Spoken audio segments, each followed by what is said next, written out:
हरिओम, राधे राधे मित्रों। जय श्री कृष्णा। कैसे हैं आप सभी लोग? आशा करता हूँ सब ठीक होंगे, सब स्वस्थ होंगे।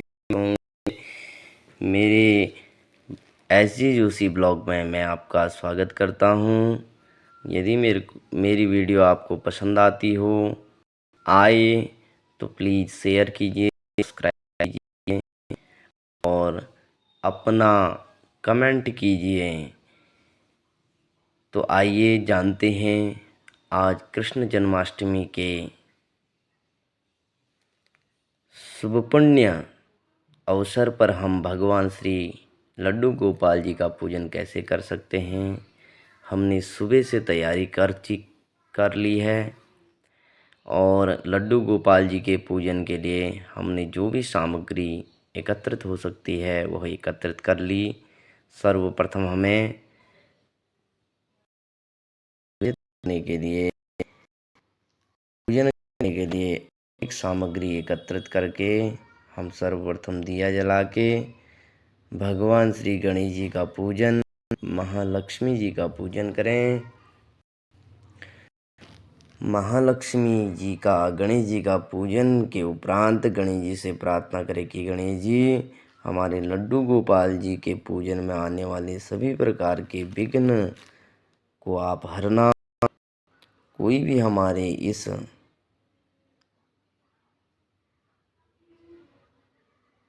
विघ्न हमारे इस में न आए,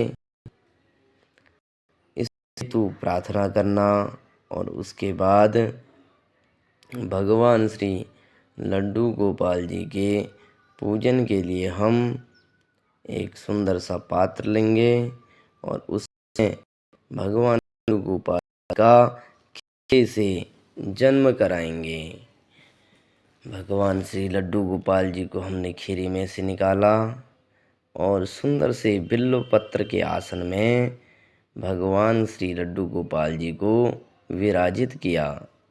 और उसके बाद भगवान श्री लड्डू गोपाल जी को शुद्ध जल से हमने स्नान कराया और लड्डू गोपाल जी से कामना करी कि प्रभु सदैव इसी प्रकार आप धराधाम में आएं और हम मानवों को, हम मनुष्यों को सदुपदेश करें, सद्मार्ग दिखाएं।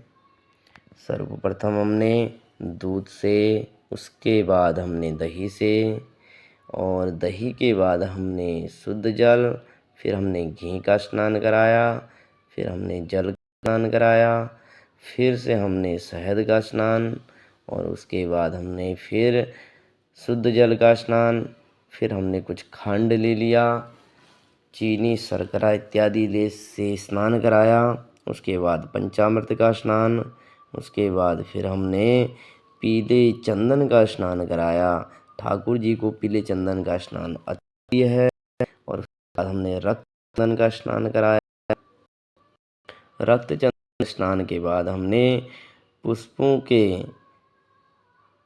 उदक से अर्थात जो पुष्पों का रस है उसका स्नान करा के हमने लड्डू गोपाल जी का महाअभिषेक आरंभ किया, क्योंकि लड्डू गोपाल जी का महाअभिषेक महत पुण्यों को देने वाला होता है। एक से हमें पुण्य प्राप्त होते हैं, इसलिए सबको भगवान श्री लड्डू गोपाल जी का कृष्ण जन्माष्टमी में महाअभिषेक अवश्य करना चाहिए। समस्त प्रकार की आदि व्याधि जो हमारे जीवन में आती हैं वह भगवान कृष्ण के महाअभिषेक से टल जाती हैं और भगवान का भावपूर्वक कृष्णाय वासुदेवाय हरये परमात्मने प्रणत कलेश नाशाय गोविंदाय नमो नमः इस मंत्र का अहर्निश जाप करके इस मंत्र को आप गुनगुनाते हुए भगवान का महाअभिषेक कर सकते हैं। और यदि आप चाहते हैं कि यह और भी हमें महत् पुण्यों को देने वाला हो, यह और भी हमें ज़्यादा पुण्य अर्जित करने वाला हो, तो आप घर में किसी विद्वान पंडित जी को बुलाकर वेद मंत्रों द्वारा, शास्त्र वचनों द्वारा भगवान श्री लड्डू गोपाल जी का महाअभिषेक कर सकते हैं।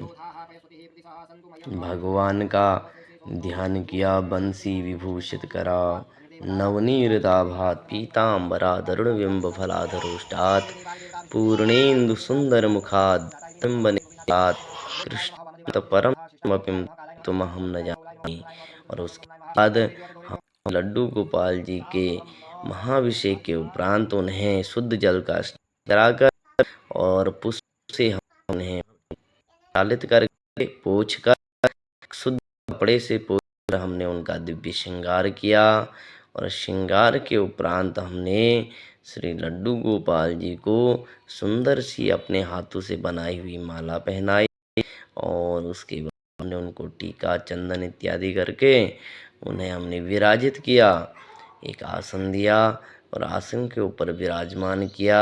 उसके बाद हमने उन्हें फूलों से सजा दिया और उसके बाद हमने ठाकुर जी के लिए चतुर्दली बिल्वपत्र लाए थे, तो चतुर्दली बिल्वपत्र हमने अर्पित किए, दुर्वांकुर अर्पित किया और उसके बाद हमने धूप दीप दिखाकर प्रभु को नैवेद्य अर्पित किया।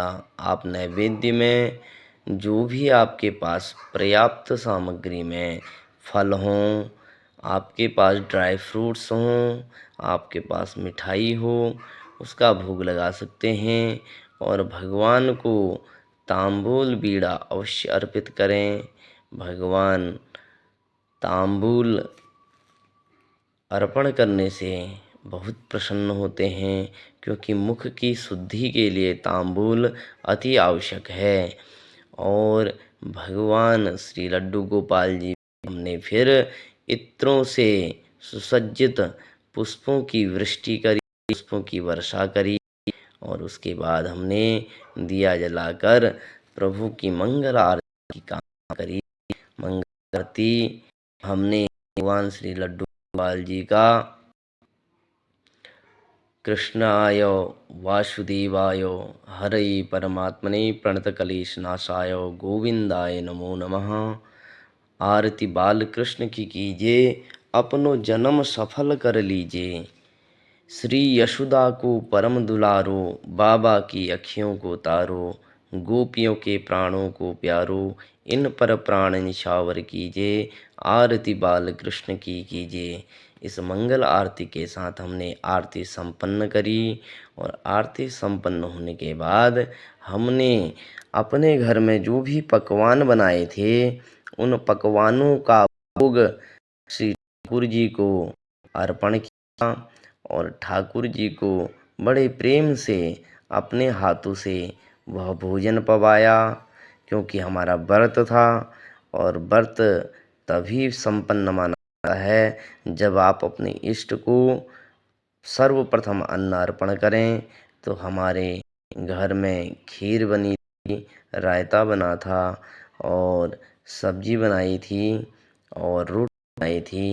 तुलसी अर्पण करके हमने ठाकुर जी को बड़े प्रेम से भाव से भोग लगाया और उसके बाद हमने ठाकुर जी का भोग लगाने के बाद हमने ठाकुर जी को उनके झूले पे रख के उन्हें खूब झुलाया, उन्हें खूब उनके साथ आनंद लिए और ठाकुर जी से प्रार्थना करी कि प्रभु ऐसा सौभाग्य हमें जीवन भर प्राप्त हो, ऐसी हम आपसे कामना करते हैं। तो राधे राधे।